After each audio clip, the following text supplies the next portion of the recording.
Assalamualaikum warahmatullahi wabarakatuh. Alhamdulillahi rabbil alamin wa bihi nasta'inu ala umuri dunya waddin. Wassalatu wassalamu ala asrafil anbiya'i wal mursalin wa ala alihi wa sahbihi ajma'in. La ilaha illallahul azimul halim, la ilaha illallah rabbul arsyil azim, la ilaha illallah rabbus samawati wa rabbul arsyil karim. A'udzu bikalimatillahi tammati min syarri ma khalaq. Bismillahirrahmanirrahim. La yadurru ma'a ismihi syai'un fil ardi wa la fis samaa'i was-sami'ul 'aliim. Bismillahirrahmanirrahim. Allahumma shalli 'ala sayyidina Muhammad.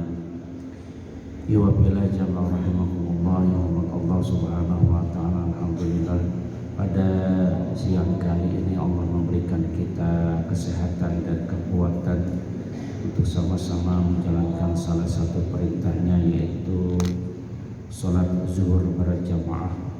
Sholawat teriring salam semoga terlimpah kepada baginda alam Nabi besar Muhammad sallallahu alaihi wasallam, kepada keluarganya, para sahabat, para tabi'in, para alim ulama. Insyaallah kita sebagai umat yang senantiasa istiqamah menjalankan ajaran sunnah-sunnahnya, ya rabbal alamin.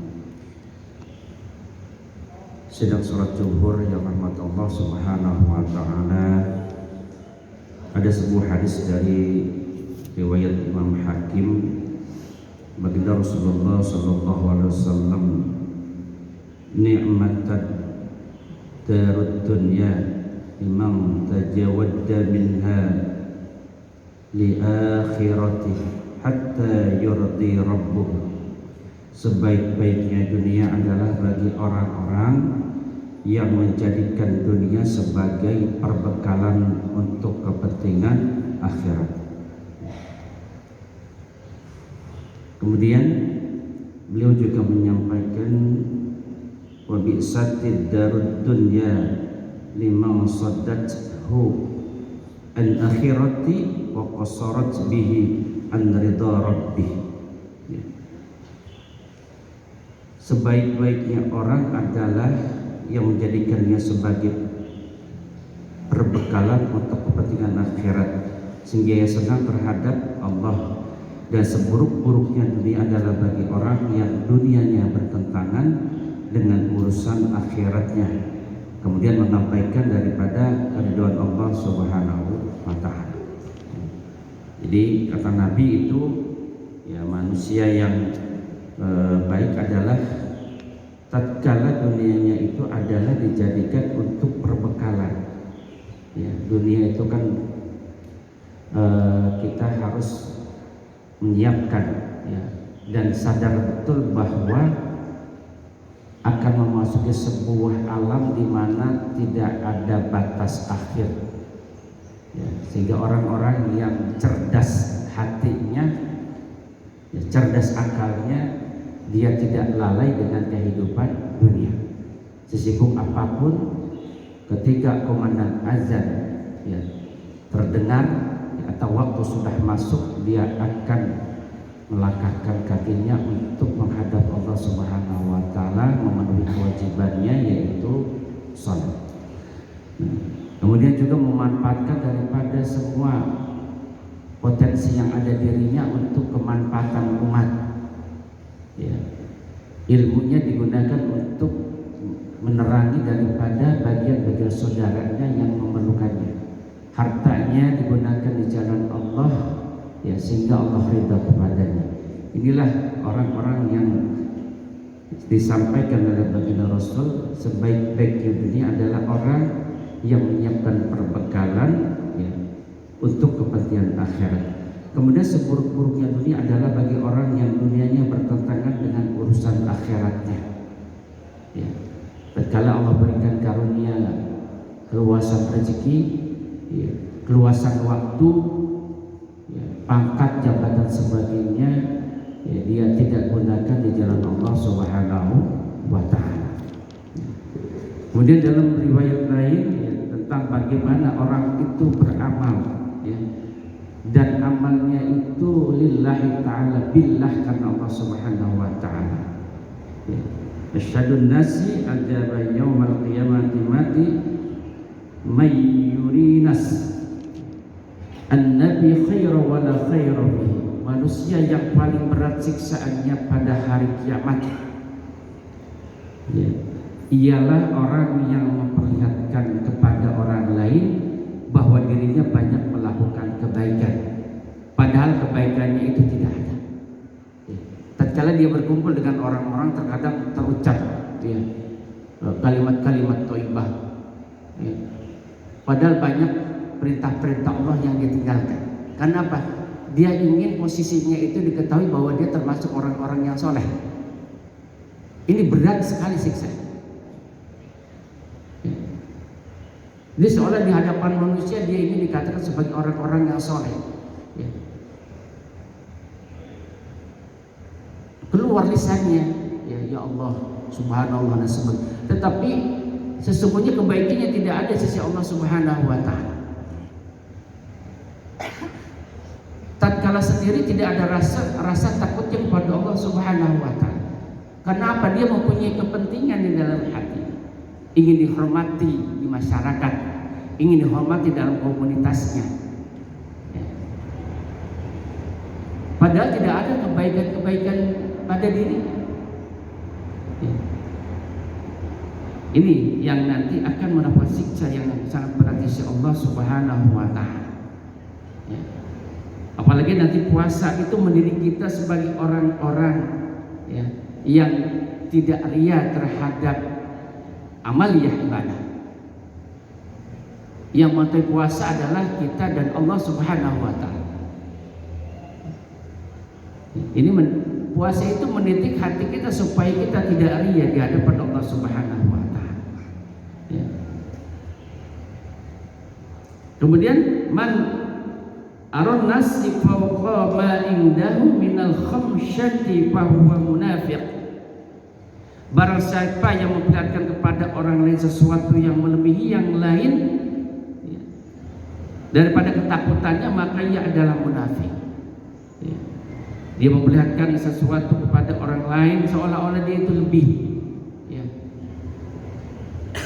Sedekahnya aku lebih banyak ya, tahajudnya aku lebih panjang ya. Tetapi itu diperlihatkan kepada orang lain seolah-olah akulah yang paling ahli ibadah ya. Maka itu kata Nabi, itu adalah orang-orang yang munafik ya. Tidak boleh kita memamerkan daripada ibadah pada kita. Apalagi sekarang media sosial itu luar biasa Pak ya. Hati-hati ya. Tatkala dia menunjukkan kepada orang lain tentang kebaikan-kebaikannya ya, sementara tidak ada kebaikan pada dirinya ya. Habis sholat berjamaah dipoto di share ya. Habis melakukan kunjungan ke yatim piatu di share kemana-mana, tapi hatinya itu ya ingin mendapatkan pujian daripada kelompoknya, grup WA-nya dan seterusnya ya. Kecuali emang tujuannya dia untuk syiar ya, untuk syiar ya. Mudah-mudahan orang yang belum tersentuh untuk berwudu, untuk sujud, untuk ruku, untuk sholat ya, ya, dengan adanya ya kebaikan-kebaikan yang kita tanamkan ya, kita bangun ya, kita berikan sebuah nilai ya, orang lain menjadi tertarik hatinya sehingga dia menjadi orang-orang yang menuju kepada Allah Subhanahu wa taala.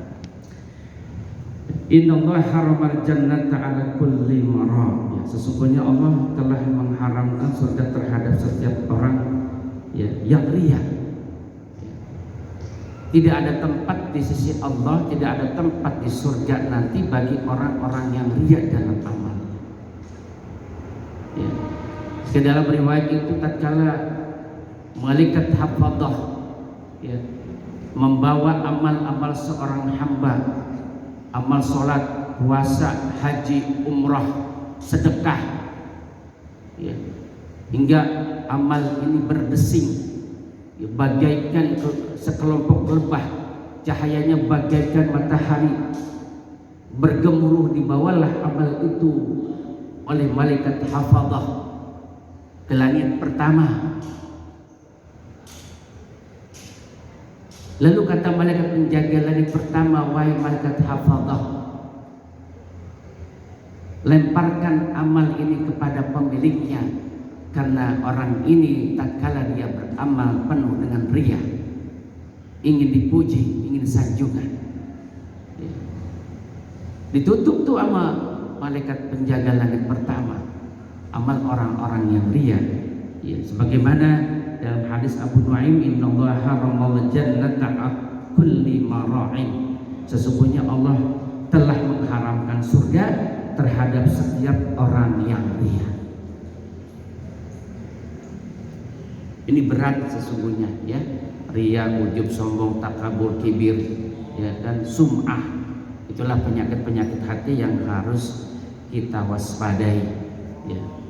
Harus lebih waspada terhadap COVID-19, karena itu seolah-olah meninabobokan daripada ruhani kita, hati kita, ya. Bisa menipu kita dengan lembut, ya. Maka banyak-banyaknya kita berkumpul dengan para ulama, ya. Ada orang yang mengingatkan. Makalah berikutnya, ya, an jumhuril ulama rahimakumullah, ya, jumhurul ulama rahimallahu alaihim ajma'in, innallaha ta'ala akrama Nabi Muhammad sallallahu alaihi wasallam.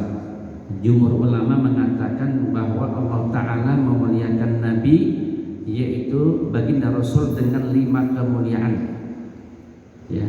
Jadi Allah memuliakan baginda Rasul itu dengan 5 kemuliaan. Apa 5 kemuliaan ini?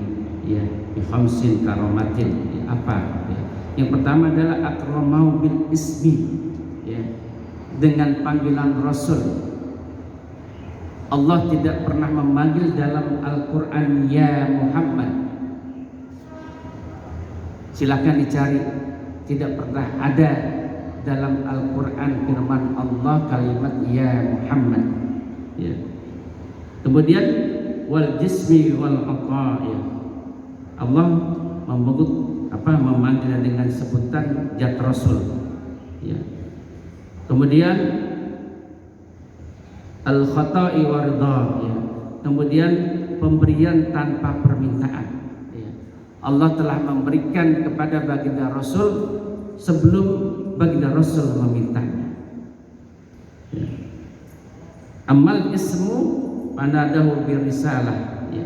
Kemudian dengan pemberian maaf sebelum baginda Rasul melakukan sesuatu, ya, yang berdosa, ya. Jadi Allah telah memaafkannya, telah memelihara dari baginda Rasul, ya. Kalaupun ada dosa daripada baginda Rasul, Allah sudah memaafkannya sebelum baginda Rasul memintanya. Walam yunadihi bil ismi kamada jami'il anbiya, ya. Dan Allah dengan keriduannya memberikan keriduan kepada baginda Rasulullah SAW, ya. Panggilan Rasulullah, ya, memanggil baginda Nabi dengan gelar kerasulan, ya. Jadi Allah memanggilnya dengan apa? Kepada baginda Rasulullah, kepada Nabi kita, ya ayuhan Nabi, ya ayuhan Rasul, ya.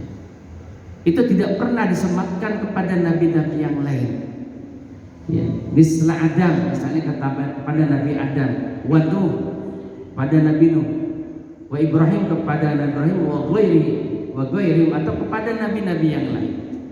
Jadi bagi Allah, ya, tatkala memanggil Nabi Adam, ya Adam, dipanggil namanya langsung, ya. Ya Nuh, ya Ibrahim. Tapi kepada baginda Rasulullah SAW, Allah Subhanahu wa taala memanggil dengan pangkatnya, dengan zat kerasulannya, ya ayyuhan nabi, ya ayyuhan rasul. Makanya di kalangan ulama-ulama salaf itu, ya, Allahumma shalli ala sayyidina Muhammad, ya. Berdasarkan daripada apa? Petunjuk-petunjuk daripada Al-Qur'an, ya. Jadi berselawatnya pun ya, ditambah dengan Sayyid. Ya. Kalau tidak ditambah ya boleh-boleh aja, ya, tidak merusak akidah. Ya. Tetapi ini kan bagi orang-orang yang begitu mahabbah cintanya kepada Nabi, ya, sehingga ditambah dengan kata Sayyid. Ya. Allahumma shalli ala Sayyidina Muhammad. Ya. Jadi ini masalah khilaf, tidak perlu dipertentangkan, ya. Hanya mungkin bagian daripada saudara kita yang bersolawat dengan Allahumma shalli ala Sayyidina Muhammad itu yang menunjukkan bahwa di Al-Quran pun Allah Subhanahu wa Ta'ala tidak langsung memanggil nama, tetapi kepangkatan Rasulnya yang dipanggil Allah Subhanahu wa Ta'ala. Ya Adam, ya Ibrahim. Nah, kalau pada nabi-nabi yang lain itu langsung kepada namanya, ya. Jadi gitu. Kemudian apa lagi yang dimaksud dengan jismi jat Rasul, yaitu apabila Nabi berdoa maka Allah mengabulkannya dengan wasilah jatnya. Ya. Fa'ajabahu wa binafsi anhu wa lam yaf'al dzalika lisairil anbiya. Ya. Jadi tatkala, ya, dengan berdoanya baginda Rasul itu diwasilahkan kepada zat dari Rasulnya sendiri, ya. Dan Allah tidak berbuat demikian terhadap nabi-nabi yang lain. Wa amal khata'u fajakkal afwal qabla dzambi, ya. Kemudian Allah memberikan baginda Rasul, ya, tatkala meminta maaf pada Allah Subhanahu wa Ta'ala, maka Allah memberikannya sebelum baginda Rasul meminta. Allah memberikan sesuatu kepada Nabi Muhammad tanpa meminta terlebih dahulu. Inilah kelebihan yang diberikan Allah kepada junjungan kita baginda Rasulullah sallallahu alaihi wasallam. Wa mal khata'u wajakal afal qabla dzambihi haitsu qala afallahu anka. Jadi kata Allah itu, ya, dalam Al-Quran, afallahu anka, aku telah memaafkan engkau. Ya. Jadi afallahu anka wa amma ridha falam yuradda alaihi fidyatu wala sadaqah wala nafaqatahu kama raddaha ala sa'iril anbiya. Ya. Jadi yang dimaksud dengan ridha di sini adalah bahwa Allah telah tidak menolak baginda Rasulullah SAW, ya, dengan fidyah, dengan sedekahnya, dengan nafkahnya, dan Allah pernah menolak permohonan nabi-nabi yang lain. Jadi kepada Nabi Muhammad tidak ada, ya, penolakannya, itu sedekahnya dan nafkahnya, ya. Sebagaimana, ya, dalam keterangan doha an ummati wa kafarat an ummati. Ya, Nabi telah menyembelih kurban untuk umatnya dan memberi kafarat kepada umatnya. Ya. Jadi nanti di yaumil qiyamah umat-umat baginda Rasul itu yang fakir, yang tidak bisa berkurban, itu baginda Rasulullah telah, ya, mengorbankan hewan domba yang diniatkan untuk umatnya, bukan hanya diri. Jadi ini Nabi telah menyembelih kurban untuk umatnya dan memberi kafarat untuk umat. Nanti tiba-tiba di yaumil qiyamah itu, aku mendapat pahala kurban padahal aku tidak pernah berkurban selama hidup dunia. Inilah kafarat dari baginda Rasulullah SAW terhadap umatnya. Jadi luar biasa, ya, kita beruntung, ya, sebagai umat baginda Rasulullah SAW, ya, dan nanti di yaumil akhir, ya, yang paling pertama masuk surga adalah baginda Rasul dan umatnya. Itu tidak diberikan kepada nabi-nabi yang sebelum Nabi Adam, Nabi Nuh, Nabi Ibrahim, dan nabi-nabi yang lain memasuki surga Allah Subhanahu wa Ta'ala, maka baginda Rasulullah SAW dan umatnya terlebih dahulu untuk masuk surganya Allah Subhanahu wa Ta'ala. Di mana yang masuk neraka? Yang masuk neraka ya lebih dulu juga, karena kan hisabnya lebih awal, kan? Itu saja mungkin kajian kita pada siang kali ini. Mudah-mudahan memberikan sebuah pencerahan dan ilmu, dan mudah-mudahan sesuai dengan doa kita, ya, setiap saat. Allahumma barik lana fi Rajab wa Sya'ban wa balighna Ramadan. Ya Allah, berilah hamba keberkahan bulan Rajab, bulan Sya'ban, dan bulan Ramadan. ya, dan sampaikan ya hamba pada Ramadan. Barik lana fi Rajab Syaban wa balikna Ramadan. Ya, sampaikanlah hamba pada bulan Ramadan. Mudah-mudahan ya Allah memberikan umur panjang kepada kita sehingga dapat menikmati hidangan-hidangan Ramadan, beribadah dengan imanan wahdisaban, dilandasi oleh keimanan dan keikhlasan kepada Allah Subhanahu wa taala. Waradil majlis wa bihamdika asyhadu an la ilaha illa anta astaghfiruka wa atubu ilaik. Al-Fatihah. Bismillahirrahmanirrahim. Alhamdulillahirabbil alamin. Ar-Rahmanir Rahim. Maliki yaumiddin. Iyyaka na'budu wa iyyaka nasta'in. Ihdinas siratal mustaqim. Siratal ladzina an'amta 'alaihim ghairil maghdubi 'alaihim waladdallin.